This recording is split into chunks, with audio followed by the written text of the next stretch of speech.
안녕하세요. 교육진담 입시 무엇이든 물어보세요 시간입니다. 아 갑자기 날씨가 더워졌어요? 그러세요? 네. 저 잘 모르겠어요. 저 더위를 많이 안 타니까. 네, 더위를 안 타고 추위를 좀 타는 스타일이죠. 자꾸 강의실에서 에어컨을 틀어대가지고 버틸 수가 없어. 아니 에어컨 틀어야 돼요 지금. 추워 죽겠어. 애들이 막 에어컨을 안 틀면은 예, 잠이 오는 그런 시기예요. 그래서 날씨가 오늘 아주 그냥 청명하다 못해 예, 덥다는 느낌이 좀 드는 것 같아요. 이제 봄하고 가을이 없어진 것 같아요. 뭐 없어진 지 좀 한 2, 3년 되지 않았나 싶어요. 나 되게 많이 서운해요. 봄밤이 술을 안 드셔서 그런데 이 봄밤이 술 드시는 사람들 원래 여름밤 좋아하지 않아요? 봄밤이죠. 봄밤이에요. 예, 소동파도 그랬어요. 봄날 밤에는 술 마셔야 된다고. 시도 쓴 거 있어요. 예, 내가 그 한시를 잘 모르는데 소동파가 봄날 밤에 15분은 일각은 예, 천금을 주고도 안 바꾼다. 뭐 이런 말을 했었죠. 자, 연세대학교 모의논술이 드디어 오늘 떴네요, 그죠?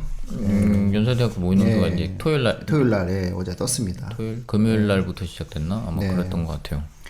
예, 드디어 베일을 벗어 던진 연세대학교 모의논술에 대해서 야, 이걸 어떻게 해석을 해야 되는지 모르겠는데 일단은 전체적인 틀은 인문 논술적인 요소를 놓고 본다면은 문제를 두 문제를 냈죠. 50점짜리. 그렇죠. 예, 그리고 1200자. 예. 예, 1200자. 글자 수는 변동이 없어요. 자, 근데 일단 특이한 내용들이 제시문에 너무 기네요. 그죠? 제시문 굉장히 길죠. 예, 그래서 이 부분들에 대해서 한번 전체적으로 한번 이야기하면서 전망을 한번 좀 살펴보는 시간을 오늘은 예고해 드렸던 대로 가졌으면 좋겠어요. 자, 선생님 보시기엔 어떤 것 같아요? 그 제시문 길긴 긴데 네. 연대 제시문 원래 이 길이었어요. 네, 근데 문제는 하나가 영어가 그 길이를 그대로 유지하고 영어로 나왔다는 거죠. 그렇죠.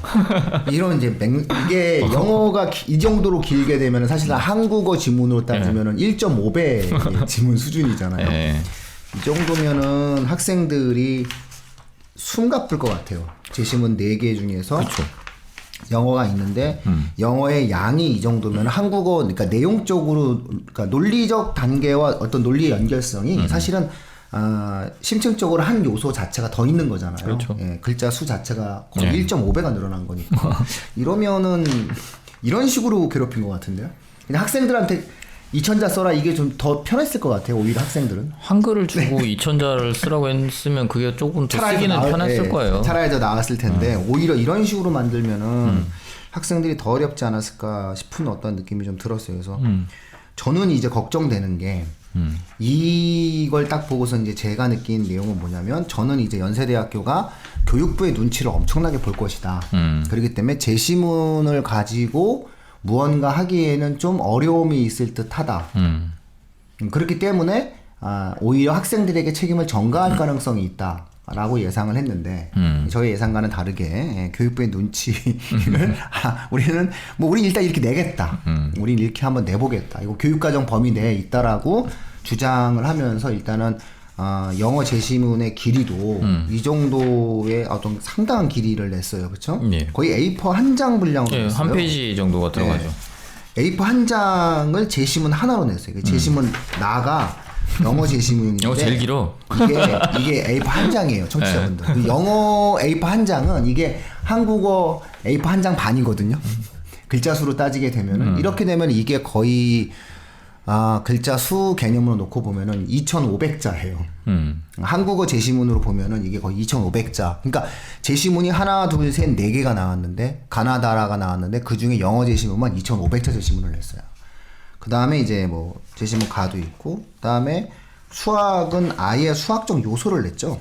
예, 그러니까 제시문 라에서 그 전에는 제시문 라가 표를 주고 해석하는 방식이었거든요. 좀 편안했었죠. 그래도. 예, 그 표를 주고 해석하라고 했었던 방식이었는데 이번에는 표를 준 게 아니고 그냥 정규분포와 표준편차, 그러니까 평균 주고 정규분포 정규분포 내용 내놓고 밑에다가 표준 정규분포를 따르게 되면 이렇게 된다라고 해서 표준 정규분포를 이용하도록 만들었어요. 예. 이게 뭐냐면 수학 문제 하나 풀어보란 얘기하고 사실 별로 똑같죠, 차이가 뭐. 없어요. 예. 근데 수학 문제 치고는 되게 쉬워요. 수학 문제 치고 쉽지만 이게 통계 쪽이라서 통계 쪽의 개념을 정확하게 이해하고 있지 않으면 이 문제를 건드리지 못하는 학생들도 생겨날 거라는 생각이 좀 들었어요.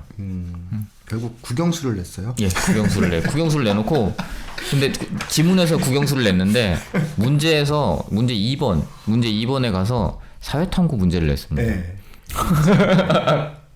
아니, 저는 변별력이 있을 것 같아요. 결론적으로. 변별력이 있어요. 이거는 변별력이 있다고 봐야 돼요. 근데 이거 감당할 수 있을까 걱정이 되네요. 근데 진짜로 연대에서 그러니까 이게 이제 뭐 여러 번 반복이 돼서 시험이 몇 년간 치러지면 어느 정도 데이터가 쌓여서 뭐 이런 식으로 접근하면 되겠다 이런 게 있을 텐데 적어도 올해는 이게 진짜로 뭐 여러 가지로 시도를 해봤던 학생들 영어, 수학 아니면 뭐 통계를 정책하고 연결해서 한번 뭔가 수행평가든 아니면 뭔가 활동을 해봤던 학생들이 아니라면 쉽게 2시간 안에 써낼 수 있는 글은 아니에요. 네, 당연히 못 쓰죠. 왜냐면은 이거는 오히려 제시문을 쉽게 해주고 고등학교 교과 범위 내에서 교육부가 손대지 못하게 제시문의 수준을 좀 낮춰주고 글자 수를 2,500자로 늘려가지고 학생들에게 책임을 전가하는 것보다도 사실은 더 어려운 시험이 돼버린 거거든요. 왜냐면은 시간을 2시간으로 줄인 상태에서 제시문 읽는 데만 거의 20-30분이 걸릴 수밖에 없어요. 아무리 빨리 읽어도. 예. 네, 그리고 이거를 생각해야 되고 연계해야 되고 문제의 내용, 그러니까 이걸 보자마자 글을 쓸 수 있을 정도가 돼야 되는 거거든요. 예. 이게 그거 안 돼요. 상당한 수준이 요구되는 거고요. 그것도 특정 영역뿐만 아니라 국영수에 대한 어떠한 내용과 독서, 그 다음에 자신이 갖고 있는 어떠한 생각을 사회적인 문제 속에 적용할 수 있는 수준, 예. 이런 것들을 이제 요구를 하는데 저는 연대논술이 갖고 있는 가장 큰 이번 모의논술을 보면서 가장 큰 변수는 뭐냐? 교육부가 가만히 있느냐 아니면 교육부가 움직이는 문제라고 생각해요. 그래서 그럴 수도 있을 것 같아요. 이 그러니까 정도면 이거를 과연 야 이게 뭐냐? 이렇게 교육과정 나올 수 바뀌라고 있어요. 판단한다고 해도 사실 무방할지도 모르겠어요. 왜냐면 저는 이제 제가 간과하고 있었던 건 어떤 거냐면 방금까지도 아무 생각이 없었는데 제시문 가하고 제시문 다 할까 있잖아요. 네. 저는 쉽게 읽었어요. 예. 저는 그렇게 어렵지 않게 읽었는데 그 소크라테스 나오죠. 이게 저는 익숙한 주제거든요. 그러니까 가나 다가 저한테는 익숙한 주제에서 관심을 갖고 있었던 주제이기도 해서 저 스스로한테는 별로 그렇게 어렵지 않게 읽을 만한 글이었는데 제가 이걸 이제 학생들한테도 풀라고 해보고 그 다음에 인터넷에서 이제 풀어본 학생들의 후기 같은 것도 보고 그랬더니 문제 자체 1번을 쓰는데 1시간이 넘어가는 학생들이 생각보다 많더라고요. 그러니까 1번의 문제도 아직 이해를 잘 못하겠다라고 반응하는 학생들이 생각보다 많아요. 이거는 제시문의 압박을 가한 거예요. 연대가 결국은 논술의 변별력을 갖기 위해서 제시문 압박을 한 거거든요. 저는 제시문 압박은 교육부의 제재 대상에 명확하게 근거가 남기 때문에 연대가 이 제시문 압박을 하기는 어려울 거라고 예상을 했는데 제시문 압박을 한 거예요. 그것도 역대급 제시문 압박을 했어요. 그러니까 이 정도면은 뭐 아마 제 생각에 이 정도면요 서울대도 논술을 보려고 할걸요. 이거를 만약에 교육부가 허용을 해주면 서울대가 논술을 안 볼 이유가 없어요.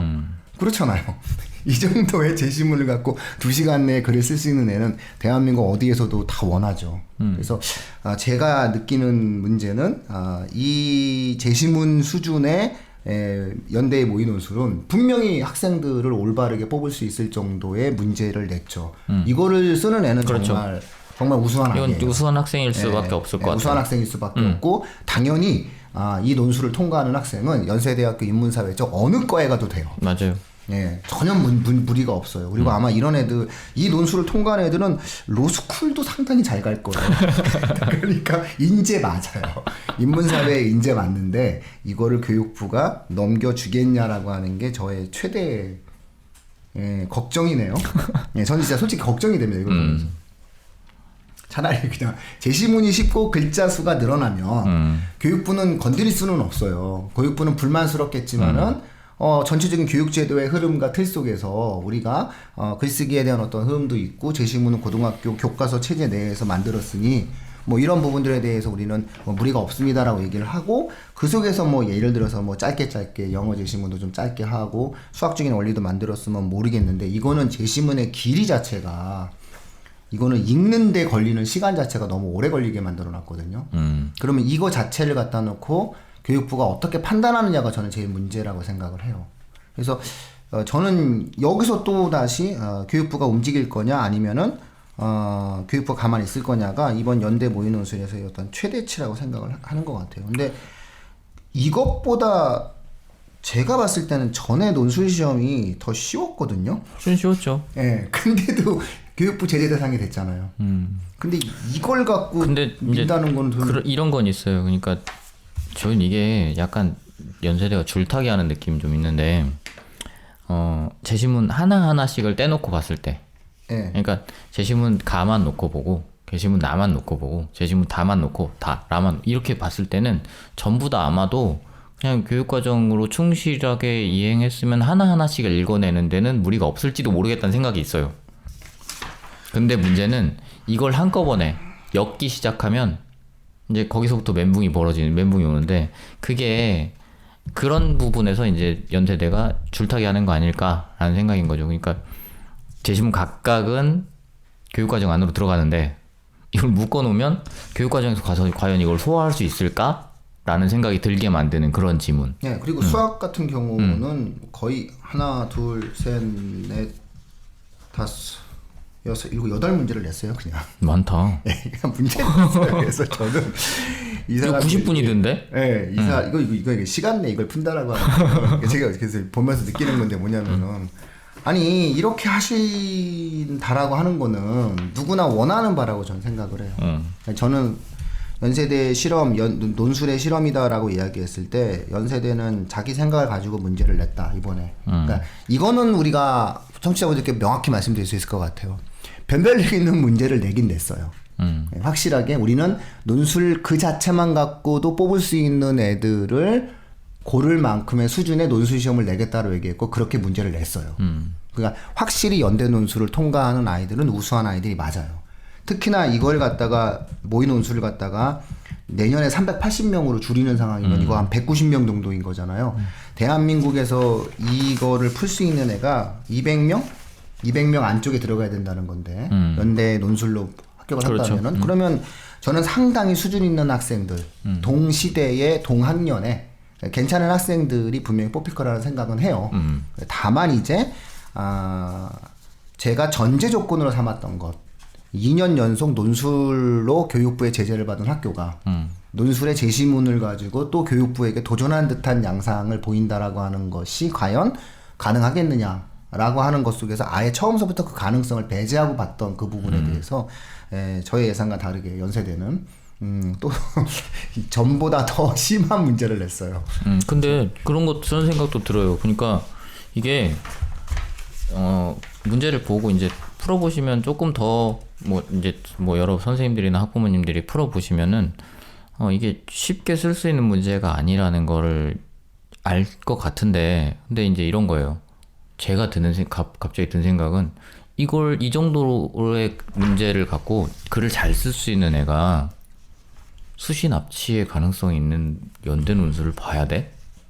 이런 생각이 갑자기 들었어요. 그러니까 이걸 잘 쓰는 애 같은 경우에는 저는 이 정도 잘 쓰는 애는 수능을 상당히 잘 볼 거예요. 그러니까 수능 잘 볼 것 같은데? 굉장히 그러니까 편안하게 가겠다. 내가 한번 실험 삼아 보고 편안하게 가겠다. 이런 학생들이 있겠죠. 그러니까 이거는 연대가 좀 무슨 생각인지 솔직히 잘 모르겠네요. 이거는 여기서 또 다시 제재를 받으면 제가 한번 좀 찾아봐야 될 것 같은데 여기서 또 다시 연대가 제재를 받으면 어떻게 되는지를 한번 찾아봐야 될 것 같아요. 어쨌든 제시문을 이렇게까지 어렵게 냈다라고 하는 것은 뜻밖의 선택을 한 거죠. 이거는 연세대가 교육부의 어떠한 지도 지침 상황에 대해서 논술에 대한 자신의 확고한 태도를 표현한 거예요. 그래서 이 다음의 행동은 교육부의 행동이 중요한 것 같아요. 예. 일단 모의 논술이니까 할 말이 없을 것 같고 내부적으로 얘기하겠죠. 야 이건 이렇게 내면 우린 무조건 건다라고 얘기를 하겠죠, 공무원 분들께서. 야 이거는 만약에 니네가 정말로 정시 때 이렇게 내면은 이거는 우리는 참을 수 없을 것 같아라고 얘기를 하든가 아니면 이걸 허용을 해주겠다라고 하든가 어쨌든 결론 내겠지만은 이거는 허용 범위를 좀 벗어난 게 아닌가라는 언론이 떠들기 시작하면 이거는 아주 얘기가 굉장히 많아질 수밖에 없는 언론이 정말 좋아할 만한 얘기거든요. 영어 제시문 이런 식으로 만들어냈다. 수학을 이걸 요구했다. 국영수를 가지고서는 기본적으로 시험을 봐야 한다. 이런 거는 결국은 제2의 본고사다. 이런 식으로 이제 몰고 갈 수 있거든요. 이걸 굳이 이런 논란거리를 만드는 것에 대해서 교육당국이 과연 이 문제에 대해서 이렇게 넘어가 줄 것이냐에 대한 걱정이 있어요. 그런 부분이고 좀 무리한 게 아닌가라는 생각이 좀 들었어요. 예.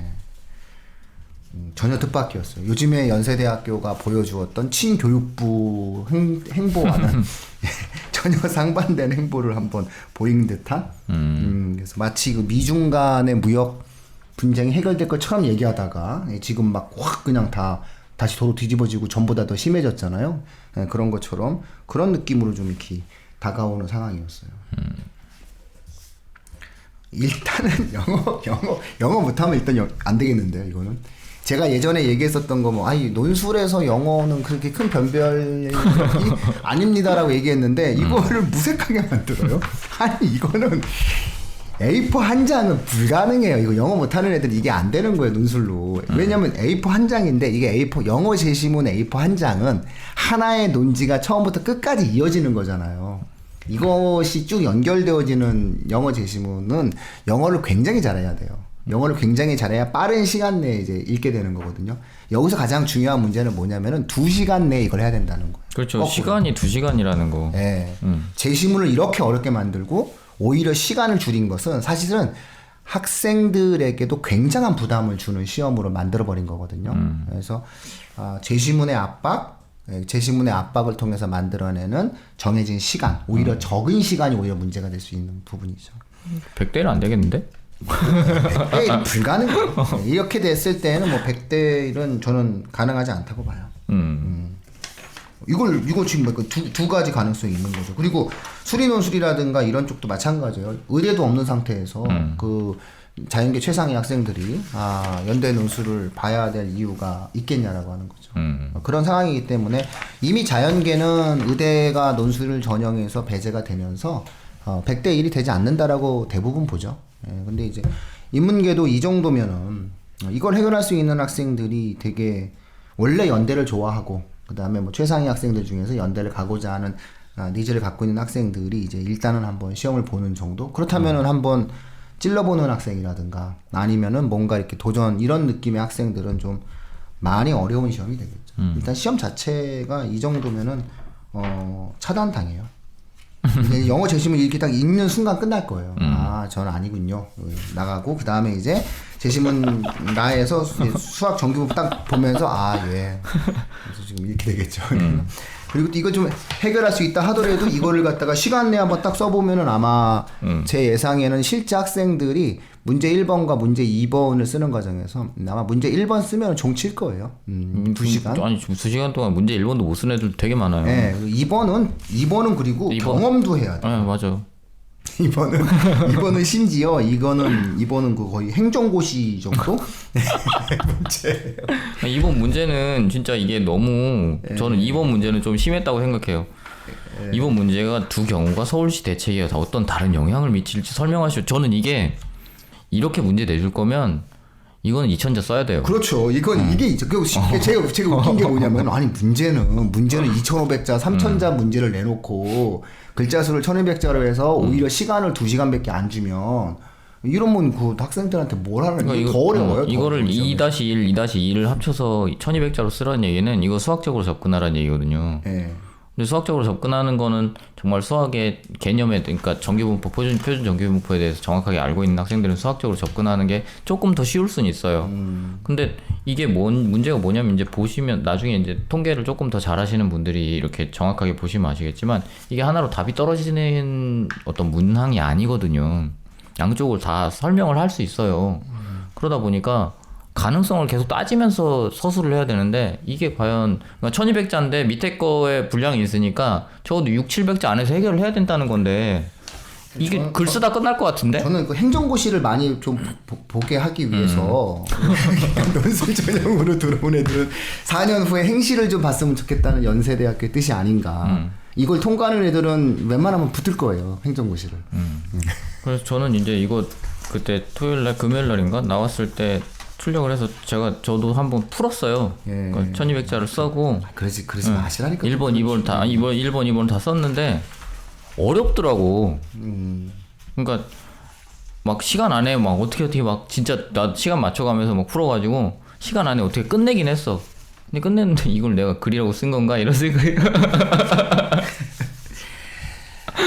네. 그러고 나서 제가 학생한테 이제 너도 한번 풀어봐 그러고 보냈는데 갑자기 학생이 나한테 이런 거 학생이 완전 멘탈 완전 깨져가지고 막 자기 이제 더 이상 대학을 못 가겠다는 둥 막 이래갖고 제가 당황스럽더라고요. 그런 거 하면 안 돼요. 연대 논술은 하지 말자 이렇게 얘기를 해야죠. 시원하게 학종이 좋은 것 같아 이렇게 얘기해야 되겠죠. 약간 그런 부분에서 그 모두의 예상을 뛰어넘는 최고 난이도의 모의 논술이었다라고 저는 생각을 합니다. 그러니까는 이 정도의 제시문의 길이를 가지고 오히려 2000자 이상의 질문을 하면서 글자 수를 1200자로 해서 축약을 시켜버리고 그런 다음에 시간은 2시간으로 줄이고 이거는 현행 제도 내에서 현재 우리나라의 학생들의 지적 수준의 레벨에서 이거를 소화할 만한 아이가 있을까라는 의문이 좀 드네요. 너무 욕심을 부린 게 아닌가라는 생각이 예, 그래서 들어요. 아마 이번에 이제 모의 논술을 치렀으니까 이게 모의 논술 시스템이 논술을 이거 지문 출력해서 쓰고 나서 그거를 스캔해서 거기다 올리면은 그걸 이제 자기들이 체크를 해보겠다 이렇게만 얘기를 했어요.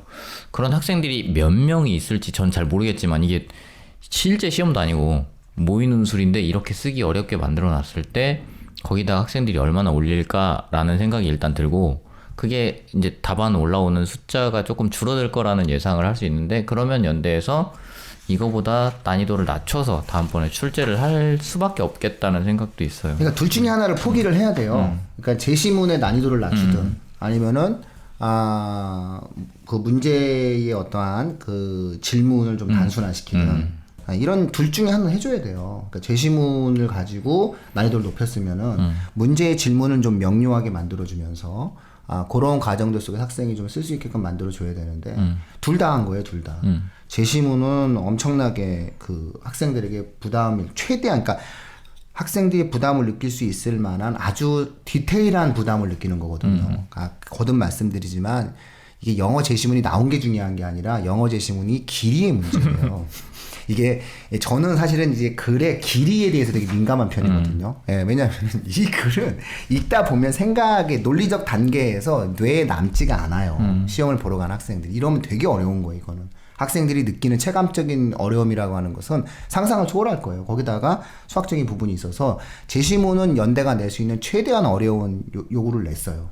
그런 다음에 그런 문제를 내야 되는데 이 문제를 보면은 거의 또한 어떠한 수학적 이용을 통해 가지고 이제 문제를 또 만들어냈죠. 그래서 문제 자체가 뭐 명료하다라고 얘기하지만 오히려 2-1을 보면요. 제시문 라에서 언급한 연구 결과를 이용하기 위하여 우리는 두 가지 측면으로 접근할 수 있다. 하나는 서울시를 거주자 500만 이상의 대규모 도시라는 측면에서 접근하는 경우이고 다른 하나는 서울시를 아시아 도시라는 측면에서 접근하는 경우이다.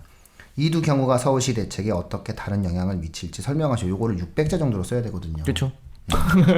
요 문제 600 이건 굉장히 그러니까 이게 어찌 본다면은 학생들이 글쓰기 중에서 또 제일 어려워하는 게 요약하는 거잖아요. 맞아요. 예, 좀 예를 들어서 그러니까 이거는 나의 글을 써서 또 요약도 해줘야 돼요. 그래서 학생들이 느끼는 건 오히려 이렇게 됐을 때는 글자 수가 늘어나는 게 더 나을 뻔한 그렇죠. 그런 부분이죠. 그래서 그런 식으로 따진다고 했을 때는 양쪽 모두에게 부담을 주는 그런 방식이에요. 그래서 제가 예상했던 것보다 훨씬 어렵게 냈어요. 그러니까는 문제는 이렇게 어렵게 냈을 때 두 가지가 고민이 된다는 거죠.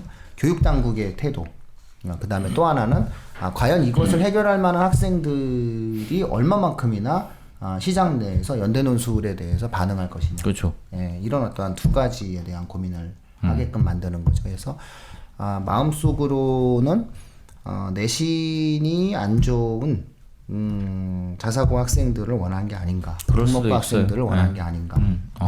그럴 가능성이 있네. 100 한 190명 정도니까 예를 들어서 뭐 우리가 특정 고등학교를 얘기해서 말씀드려서 뭐하지만 뭐 대원외고, 하나고, 외대부고 뭐 이런 쪽의 학생들 중에서 내신을 이미 망 때린 애들 중에서 내신을 망태는 애들 중에서 내공이 있는 아이들, 우린 그 정도 아이들이면 된다. 그리고 일반고에서도 천재적인 발상을 갖고 있는데, 그쵸? 굉장히 수학이나 이런 부분에 대한 천재적인 발상을 갖고 있는데, 전체 내신이 좀 안 좋아가지고 좀 부족한 아이들. 이런 아이들이 좀 이런 계통의 시험을 준비해서 왔으면 좋겠다라는 뜻이 아닌가 싶네요. 예, 그렇게 읽었어요, 저는. 그렇게 됐을 때, 100대 1까지는 좀 뭐하고. 예, 어쨌든 이런 부분들로 시장은 바라본 것 같아요, 연세대학교. 그 정도면 와도 된다. 우리는 그 정도 아이들을 원한다. 라고 하는 거고, 그 나머지 부분들에 대해서 교육당국과는 본인들이 어떤 좀 잘 협력해서 싸워나가야 되지 않을까 싶은데, 최대의 변수는 결국은 교육부가 이 문제에 대해서 또 어떤 반응을 보일 것이냐에 대한 문제가 되겠죠. 근데 일단 내면 그만이잖아요. 그렇죠. 내면 그만인. 제재를 하면 되는 거니까. 예, 그래서 교육부에 3년 연속 제재를 받으면 어떻게 되나 제가 그거 한번 찾아봐야 되겠어요. 이 문제를 갖다 놓고 이 정도면은 거의 감정 싸움도 가지 않을까 싶은데요. 너무 하는 거 아니야? 그래서 아니 그러니까 이런 게 지금 이해가 안 되는 게 뭐냐면 제재를 받았잖아요. 제재를 받아서 연대 열심히 하겠습니다. 요즘 이런 분위기잖아요. 그래놓고 해당되어지는 그 시험에 해당되어지는 모의 논술 이렇게 냈다라고 하는 게 좀 뜻밖이었어요. 어쨌든 굉장히 즐겁고 재미있는 과정들 속에서 나타난 그런 형태의 어떤 모의 논술이었습니다. 자연계 수리 논술은 뭐 유튜브나 이런 쪽으로 좀 한번 저희가 체계적으로 분석을 좀 하는 영상을 좀 이렇게 이쪽 계통 수리 논술 전문 선생님들한테 얘기를 좀 해줘야 될 것 같아요. 문제를 8문제를 그냥 냈는데 이것도 저는 저희가 오늘 시간이 없어가지고 이 부분까지도 다 같이 또 분석하기 좀 뭐하지만 이것도 역시 또 제가 봤을 땐 이게 90분이잖아요. 시간에 대한 문제 거의 뭐 그 난도 있는 문제를 거의 내고 뭐 서술을 하고 그래서 거의 문제 자체를 그냥 내버린 거잖아요. 이걸 풀어라, 풀어라, 그러면서 풀어라, 나타나시오, 증명해 보시오 이런 어떤 내용들 만든 거기 때문에. 사실상 이런 문제들에 대해서도 전문가들과 함께 이 부분들을 유튜브나 아니면은 뭐 해석하는 특별 방송을 찍어서 올려드릴 수 있도록 해야 될 것 같아요. 6문제구나 전체가. 딱 전체는 6문제인데 이제 세부. 그러니까 1-1, 1-2. 그러니까 1-1, 1-2, 그다음에 2, 그다음에 3번은 3-1, 3-1, 3-2, 3-3, 3-3. 이렇게. 그래가지고 6문제를 내놨는데 그러면은 90분이면 6문제면 하나에 15분씩이구나. 15분씩 해라 이렇게 얘기를 한 거죠. 그러면 이제 이 문제들에 대해서 이제 충분히 교육과정 내다라고 이제 주장을 하겠지만 이걸 교육당국이 어떻게 바라보느냐에 대한 문제가 가장 걱정이 되는 부분이죠. 그러니까 저는 불확실성이 청취자들과 학생들의 학부모 학생들한테는 최악인 거예요. 그러니까 명확하게 입시에 있어서 가장 나쁜 게 뭐냐면은 불확실한 거예요. 근데 연대 논술을 준비하는 이런 사람들, 학생들 굉장히 자신의 인생을 걸고 지금 준비하는 거잖아요. 그리고 이거에 대해서 어떻게 뭔가를 준비하고 뭔가를 움직이고 이런 어떠한 과정들 속에서 굉장히 스트레스도 받을 거고 노력도 많이 해야 되는 상황인 거잖아요. 이런 학생들에게 명료하게 뭔가가 안정적으로 결정이 되는 것이 굉장히 의미가 있는 것이지 불확실하게 이게 만약에 예를 들어서 제도와 정책에 따라서 조금씩 달라질 수 있다라고 하는 것은 굉장하게 나쁜 일이라고 저는 생각하거든요. 그래서 그런 면에서는 비판적이에요. 학생들에게 그리고 청취자분들에게 명확하다라고 뭔가를 제안을 할 수 있는 상황이 아닌 거잖아요. 이 부분이 이대로 유지가 될지 어떤 이런 부분들에 대해서 연세대가 다시 한번 명확하게 빠른 시간 내에 입장을 발표하는 것이 낫지 않을까라는 생각이 좀 들어요. 이래저래 기대를 많이 했는데 이제 학생들은 좀 힘든 상황이 된 게 아닌가 싶습니다. 근데 어쨌든 이걸 보고 풀 수 있는 학생은 정말 뭐 잡은 거예요. 그렇죠? 우리가 흔히 그렇죠. 속된 표현으로 우리가 뭐 그냥 땡 잡았다 이렇게 얘기를 하는데 이걸 딱 보고도 뭔가 느낌이 온다라고 얘기한다면은 올해 뭐 뒤도 돌아보지 않고 준비를 하면 되지 않을까. 상당한 경쟁력이 있다고 생각을 해요. 특히 인문사회 쪽에서 이걸 해결할 수 있다라고 자신이 만만한 학생들이 생긴다면은 저는 확실하게 도전하는 게 맞다고 생각해요. 왜냐하면 이거는 변별력이 분명히 나타나요. 이거 시험 잘 보면 명확히 합불이 나타날 수 있다라고 생각이 들기 때문에 요 모의 논술을 한번 꼭 확인해 보고 나 이거 감 잡을 수 있다. 나 이거 충분히 가능하다. 이런 느낌이 드는 학생이 있을 거거든요. 그런 학생들은 올해 입시에서는 연대 논술이 하나의 구제수단이 될 수 있지 않을까라는 생각이 좀 듭니다. 조금 이렇게 좀 다수의 학생들 생각도 많이 하고 좀 책도 좀 보고 좀 다양한 사색을 한 그런 학생들에게 유리한 시험이었다면 결국은 지방에 있는 학생이나 스스로 자기주도적인 학습을 하는 학생들에게 상당한 도움이 될 수 있는 전형이었는데 아쉽지만 그런 전형은 아니다. 이런 국영수적인 형태의 교과적인 내용도 좀 충실히 공부하면서 오히려 압도적인 자신만의 어떠한 영역을 구축한 학생들에게 좀 유리할 수 있다라는 생각이 좀 들었네요. 이걸 딱 보는 순간 한 학교에 한두 명, 일반고에서는 한 학교에 한두 명, 그리고 특목고 쪽에서 내신이 안 좋은 학생들 중에서 상당수 뭔가 이렇게 물리성이 좀 튼 학생들, 이런 학생들이 대부분 좀 도전을 하지 않을까라는 생각이 좀 들었습니다. 좀 씁쓸하네요, 그런 면에서.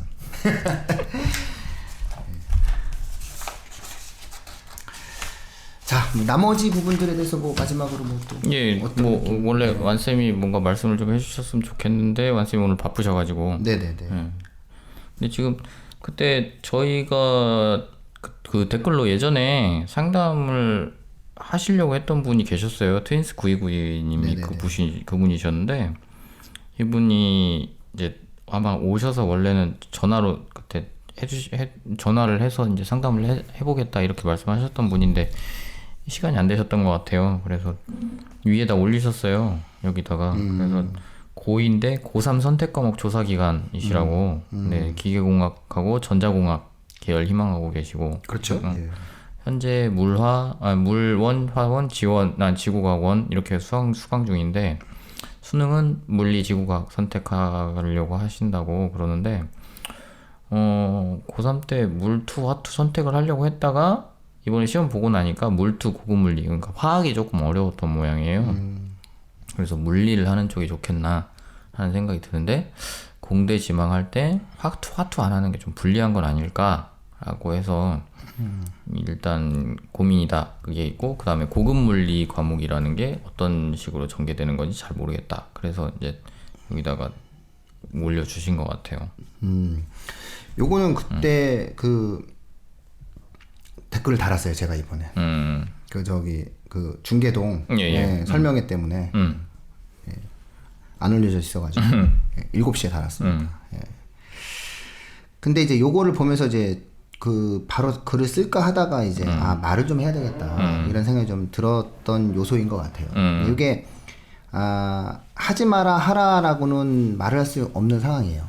왜냐면은 이게 물리 2를 안 하겠다는 것도 아니고 그냥 물리 2를 다 반드시 하는데 화투를 할 거냐 고급 물리를 할 거냐에 대한 선택 사안이 되는 거잖아요. 그렇죠. 그러니까 결국은 물리의 급간 성적의 문제가 제일 중요한 문제인 것 같아요. 그러니까 물리 2를 1등급을 찍을 수 있다면 저는 고급 물리를 하는 것도 그리고 물리 2가 최소한 한 2등급 정도를 찍을 수 있다면은 뭐 고급 물리 하는 거는 상관이 없는데 문제는 뭐냐면은 뭐 물리의 등급 급간이 나쁜 상태에서 또다시 이제 고급 물리 한다라고 얘기하게 되면은 잘해서 선택한 거라기보다는 좋아해서 선택한 듯한 느낌이 드는 거잖아요. 그러면 좋아해서 선택한 것이 된다라고 했을 때는 역설적으로 화학을 싫어하고 못한다는 논리로 이제 접근을 할 수 있으니까 그런 부분들에 있어서 학생이 좀 그 학생부가 정말 궁금하네요. 이 학생이 과연 어떤 경로를 통해서 왔느냐에 따라서 좀 설명이 좀 가능하게 될 것 같은데 그냥 딱 드는 생각, 요것만 보고 딱 드는 생각은 물리를 잘하는 학생은 상관이 없을 것 같다는 생각이 좀 듭니다. 물리를 너무 잘하는 학생이라면 대학 입장에서 봤을 때는 뭐 물리 이렇게 좋아해? 뭐 특이한 놈이 있어. 이렇게 되는 거죠. 그럼 그냥 넘어갈 수 있을 거라고 생각을 하는데 문제는 뭐냐면은 잘하지도 못하면서 화학이 많이 싫었구나 이렇게 되는 것보다는 결국은 상관은 없는데 그 조건 속에서는 물리를 굉장히 좀 잘하는 학생이었으면 좋을 것 같다. 더 요게 특별히 무리가 없지 않을까라는 생각이 좀 든다라는 생각이 좀 듭니다. 그러니까 이게 뭐 물리 2를 한 다음에 화투를 안 하고 뭐 예를 들어서 지구과학 2를 하거나 이런 것도 아니고 물리 2를 하면서 고급 물리라고 하는 걸 하는 거니까 그래서 내용 자체를 조금 더 물리를 심화적으로 공부하고 싶다는 뜻인 거잖아요. 그러니까 그런 상황이기 때문에 그렇게 좀 말씀드릴 수 있는 것 같고 전체적인 학생부 속에서 이게 또 답이 찾아져야 되는 상황도 있는 거거든요. 아예 행적에 따라서 나타나는 스토리의 결과로서 이제 만들어지는 상황이 만들어지는데 그거는 저희가 이제 직접 학생부나 학생과의 면담이 없기 때문에 조금 대답을 드리는데 상담을 드리는데 좀 한계의 요소가 있다. 이렇게 좀 말씀드릴 수 있을 것 같아요. 트윈스 9292님은 여전히 속 시원하지 않으실 것 같은 느낌이 드는데요. 예. 그러니까 이게 저는 그런 생각이 들어요. 그러니까 물리 2랑 화학 2를 선택했을 때 공대 쪽에서 선택할 수 있는 학과의 범위가 조금 늘어난다는 장점은 있을 것 같아요. 근데 거기서 화 2를 제외하고 고급 물리를 선택한다고 했을 때는 그러니까 범위는 조금 줄어들 수 있겠지만 특정 학과들에 대한 어떤 충실도 같은 걸 보여주는 데는 훨씬 좋을 거라는 생각이 있어서. 네, 그러니까 그러니까 장단점이 있어요. 장단점이 있어요. 그러니까 내가 어느 과를 갈 건지가 조금 명확하다면 결정하기가 조금 편할 것 같아요. 그러니까 기계공학인데요. 그러니까 기계공학 쪽이면 사실 저는 화투를 굳이 선택하지 않아도 괜찮을 거라고 생각해요. 그러니까 상관은 없는데 전자공학 때문에 조금 생각이 이제 그런 고민이 있을 수는 있을 것 같아요. 그러니까 기계공학 쪽은 사실상 잘 모르겠어요. 이제 화학 2가 반드시 필요하냐, 이게 뭐 어떤 메리트로 작용하냐라고 했을 때 그것까지는 잘 모르겠는데, 근데 전자공학도 사실은 거의 물리 쪽이라고만 봐도 되는 학과라고 치면, 그러니까 뭐 화학 1을 안 한 것도 아니고 상관은 없는데 문제는 뭐냐면은 물리를 잘할 거냐. 그렇지. 이제 물리를 굉장히 잘하는 학생이고 물리가 성적이 좋으냐, 이건 분명히 고려할 만한 상황인 것 같네요. 그러니까 다른 건 모르겠고요. 저희가 선택 과목을 할 때 청취자분들께 말씀드리고자 하는 것은 이런 부분이죠. 이걸 왜 했니라고 하는 부분들 속에 있어서 좋아해요. 잘해요. 둘 중에 하나는 돼야 되거든요. 예, 그랬을 때 예를 들어서 이제 그 사회탐구 과목을 선정한다. 그러니까 이과 학생들이 사회탐구 과목을 선정한다.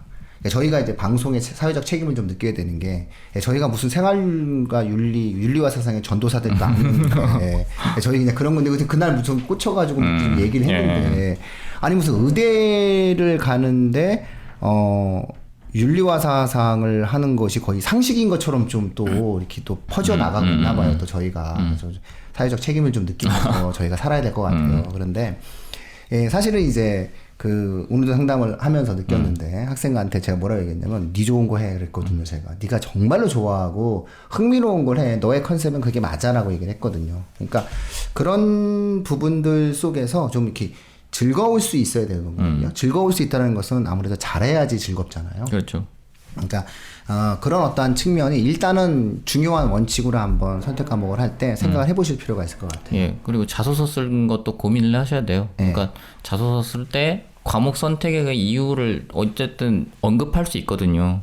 그러면 이게 만약에 고급 물리를 선택한다 혹은 화투를 선택한다는 것의 이유를 정확하게 자소서 안에서 조금이라도 언급해서 설명할 수 있다고 치면 어느 쪽을 선택해도 저는 문제는 없다고 생각해요. 알겠습니다. 요 정도 하고요. 이번 주 아마 평촌이 오전 11시고, 그 다음에 중계가 아마 목요일일 거예요. 아마 이 방송이 월요일 날 나가는데, 그러면, 제가 이런 걸, 지난번에 대전 가가지고 하면서 되게 좀 또 분위기도 좋았거든요. 그래서 느끼는 게 좀 이런 거예요. 기왕에 갔는데, 교육진담 청취자분들 상담해 드릴 걸, 이런 생각이 좀 들었거든요. 그래서 제가, 목요일 날 중계동 쪽에 6시 정도까지 가겠습니다. 그러니까는, 미리 만약에 혹시 상담이나 내용들 요청을 하시면, 그곳에서, 설명회 하는 곳에서, 혹은 학생, 혹은 학생부를 가지고 오시면은, 상담을 좀 할 수 있으니까, 교육진담 폰으로 아마 상담 신청을 하시면, 이번 주 목요일 날 6시부터 한 6시 반, 6시 반에서 뭐 한 7시 이렇게 해서 한 2분 정도 요청하시는 분에 한해서 저희가 찾아가는 상담, 교육진담 찾아가는 입시 컨설팅을 한번 해드려야 될 것 같습니다. 이게 제가 굉장히 기분이 좋은 게 뭐냐면 이제 5월 30일 요 설명회 하면 일단락 되거든요. 6월 아마 10일 날일 거예요. 월요일 날 아마 목동에서 또 설명회가 예정이 되어 있어요. 그걸 끝으로 이제 어느 정도 이제 일단락 되니까 중계동 쪽에 계셔서 설명회 참여를 좀 생각하고 계셨던 교육진담 청취자분들께서는 그 중에서 이제 찾아가는 어떠한 입시 컨설팅 원하시는 분들은 아마 제안하시면 네, 저희가 한번 상담을 한번 할 수 있도록 하겠다라는 말씀을 드리고요. 이 방송을 통해서 이렇게 제 설명회 하러 돌아다닐 때마다 이렇게 열정적인 반응 보여주시는 청취자분들이 계세요. 눈 보면 알 수 있거든요. 그리고 또 이렇게 어느 곳에 가든 세 분, 네 분이 항상 계셔줬어요. 그래서 감사하다는 말씀 드리고 힘이 되었다. 매우 큰 힘이 되고 있다라는 말씀을 좀 드릴 수 있을 것 같아요. 자, 오늘 뭐 이 정도 진행하는 것이 좋을 것 같습니다. 날씨 더우니까 건강 조심하시고요. 저희는 또 수요일 날도 찾아뵙고 다음 주 월요일 날도 찾아뵙도록 하겠습니다. 고맙습니다. 감사합니다.